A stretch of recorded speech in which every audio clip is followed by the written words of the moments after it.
Crime thriller படங்கள் ஏதாவது நெட்ஃபிளிக்ஸ்ல இருந்தா சொல்லுங்கன்னு கேட்கறவங்களுக்காக நான் இன்னைக்கு சூப்பரான 5 மலையாள கிரைம் த்ரில்லர் படங்கள கொண்டு வந்திருக்கேன். இந்த 5 படங்களுமே தமிழ் டப்பிங்லயே இருக்கு. அது என்னென்ன படங்கள் அப்படிங்கிறத பார்க்கறதுக்கு முன்னாடி, நம்ம வாவ் மூவிஸ் தமிழ் சேனல மறக்காம சப்ஸ்கிரைப் பண்ணிக்கங்க. இப்போ வாங்க நம்ம வீடியோக்குள்ள போகலாம். இப்ப நம்ம லிஸ்ட்ல 5வது இடத்துல இருக்கக்கூடிய படம் நயட்டு அப்படிங்கிற ஒரு சூப்பரான த்ரில்லர் படம். இந்த படத்துல பாத்தீங்கன்னா 2 ஹீரோக்கள் இருக்காங்க, ஒரு ஹீரோயின் இருக்காங்க. இப்ப இந்த படத்துடைய ஸ்டோரி என்ன அப்படின்னு கேட்டீங்கன்னா, தன்னை தொந்தரவு செஞ்சதா சொல்லி ஒரு பையனை போலீஸ் ஸ்டேஷன்ல கொண்டு வந்து நிறுத்துறாங்க. போலீஸா இருக்கக்கூடிய நம்ம ஹீரோயின். ஸோ இப்ப அந்த பையனுக்கும் ஹீரோக்கள் 2 பேருக்கும் நடுவுல ஒரு கைகலப்பாயிடுது. ஸோ இப்ப அந்த பையன் என்ன பண்றாங்க, லாக்அப்ல கொண்டு வந்து அடைச்சிடுறாங்க. அதுக்கப்புறம் கொஞ்ச நேரத்திலேயே மேலதிகாரிகள்ட்ட இருந்து ஃபோன் வர அந்த பையனை ரிலீஸும் பண்றாங்க. ஏன்னா அந்த பையன் பெரிய கட்சியை சேர்ந்தவன் அப்படிங்கிறதுனால. ஸோ இதுக்கப்புறம் என்னென்ன பிரச்சனைகளை எல்லாம் ஹீரோக்களும் ஹீரோயினும் சந்திக்கிறாங்க அப்படிங்கிறது அந்த படத்துடைய மீதி கதை. இது ஒரு சூப்பரான த்ரில்லர் படம். இது வரைக்கும் இந்த படத்தை நீங்க பார்க்காம இருந்தீங்கன்னா நெட்ஃபிளிக்ஸ்ல அவைலபிளா இருக்கு. ஐஎம்டிபில 10க்கு 8 ரேட்டிங்ஸ் கொடுத்திருக்காங்க. ஒன் டைம் ட்ரை பண்ணுங்க. அடுத்து நம்ம லிஸ்ட்ல 4வது இடத்துல இருக்கக்கூடிய படம் சிபிஐ 5 த பிரைன் அப்படிங்கிற சூப்பரான கிரைம் த்ரில்லர் படம். இந்த படத்துடைய ஒன்லைன் ஸ்டோரி என்ன அப்படின்னு கேட்டீங்கன்னா, ஃபிளைட்ல போயிட்டு இருந்த அமைச்சர் ஹார்ட் அட்டாக்னால இறந்து போயிறாரு. சாதாரண டெத்துன்னு ஆரம்பத்துல சொன்னாலும் பின்னால இது மர்மமான ஒரு டெத்தா இருக்கும் அப்படின்னு சொன்ன ஜேர்னலிஸ்ட், டாக்டர், அதுக்கப்புறம் இந்த கேஸை விசாரிச்ச போலீஸ் அதிகாரி அப்படின்னு சொல்லி 3 பேரும் தொடர்ச்சியா இறந்து போயிடுறாங்க. ஸோ இப்போ இந்த ஒரு கேஸ் சிபிஐ கையில போகுது. சிபிஐ அதிகாரியா இருக்கிறவர் தான் நம்ம ஹீரோ. ஸோ இப்போ நம்ம ஹீரோ இந்த ஒரு கேஸை எப்படி சால்வ் பண்ணார் அப்படிங்கிறது தான் இந்த படத்துடைய மீதி கதை. இது ஒரு சூப்பரான இன்வெஸ்டிகேஷன் த்ரில்லர் படம். இந்த படம் பார்த்தீங்கன்னா நெட்ஃபிளிக்ஸ்ல அவைலபிளா இருக்கு. ஐஎம்டிபில 10க்கு 5.6 ரேட்டிங்ஸ் கொடுத்துருக்காங்க. பார்க்கணும்னு நினைக்கிறவங்க ஒன் டைம் ட்ரை பண்ணுங்க. இப்போ நம்ம லிஸ்ட்ல 3வது இடத்துல இருக்கக்கூடிய படம் இரட்டை அப்படிங்கிற ஒரு சூப்பரான பக்காவான கிரைம் த்ரில்லர் படம். இந்த படத்துடைய ஸ்டோரி என்ன அப்படின்னு கேட்டீங்கன்னா, போலீஸ் ஸ்டேஷன் முன்னாடி ஒரு ஃபங்க்ஷனுக்காக ஊரே கூடியிருக்கு. அந்த நேரத்துல 3 முறை துப்பாக்கி சுடுற சத்தம் கேக்குது. உள்ள போய் பார்த்தா ஒரு போலீஸ் ஆபீசர் இறந்து போய் கிடக்குறாரு. ஸோ இப்ப இறந்து போய் கிடக்கக்கூடிய அந்த போலீஸ் ஆபீசர் தான் அந்த படத்துடைய ஹீரோ.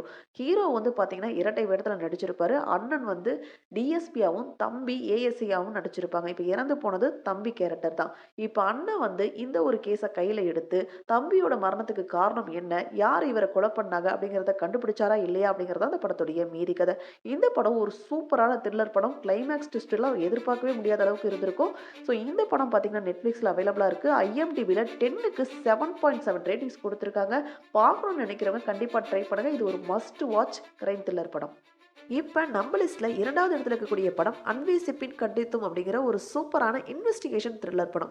இந்த படத்துல நம்ம ஹீரோ போலீஸ் ஆபீசரா இருக்காரு. இந்த படத்துடைய ஸ்டோரி என்ன அப்படின்னு கேட்டீங்கன்னா, நம்ம ஹீரோ ஒர்க் பண்ணக்கூடிய ஸ்டேஷன்ல ஒரு கம்ப்ளைண்ட் வருது. ஒரு அப்பா தன்னுடைய பொண்ணை காணவில்லை அப்படின்னு சொல்லி ஒரு கம்ப்ளைண்ட் கொடுக்குறாரு. அந்த ஒரு கேஸை நம்ம ஹீரோ கையில் எடுத்து விசாரிக்கிறாரு. அப்படி விசாரிக்கும் போது மேலதிகாரிகள் எல்லாம் தப்பான ஒரு நபரை குற்றவாளின்னு சொல்லி ஜோடிக்கிறத தெரிஞ்சு உண்மையான குற்றவாளியை ஒரு கட்டத்துல கண்டுபிடிக்கவும் செய்யறாரு. இருந்தாலும் ஹீரோ மேல ஒரு குற்றச்சாட்டை வச்சு அவரை சஸ்பெண்டும் செஞ்சிடறாங்க. தான் மேல இருக்கக்கூடிய இந்த கலங்கத்தை துடைக்கணும் அப்படிங்கிறதுக்காக ஒரு அன்சால்வ்டு கேஸை எடுத்து நம்ம ஹீரோ விசாரிக்கிறாரு. அந்த ஒரு கேஸை நம்ம ஹீரோ சால்வ் பண்ணாரா இல்லையா அப்படிங்கிறது அந்த படத்துடைய மீதி கதை.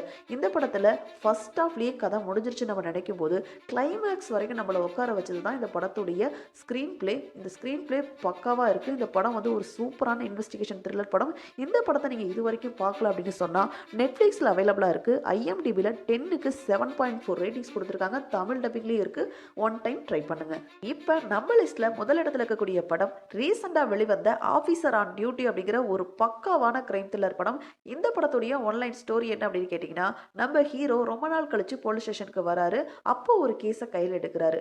அதாவது ஒரு அப்பா தன்னுடைய மகளுடைய நகையை அடகு வைக்கலான்னு போகும்போது அந்த நகை போலி நகைன்னு சொல்லிட்டாங்க. அப்போ ஒரிஜினல் நகை எங்க அப்படிங்கிற ஒரு கோணத்துல நம்ம ஹீரோ இந்த கேஸை விசாரிச்சுட்டு போகும்போது பல பெண்களை ஏமாத்தி இதே மாதிரி அவங்களுடைய நகையை ஒரு கும்பல் திருடி இருக்காங்க அப்படிங்கிற ஒரு விஷயம் தெரிய வருது.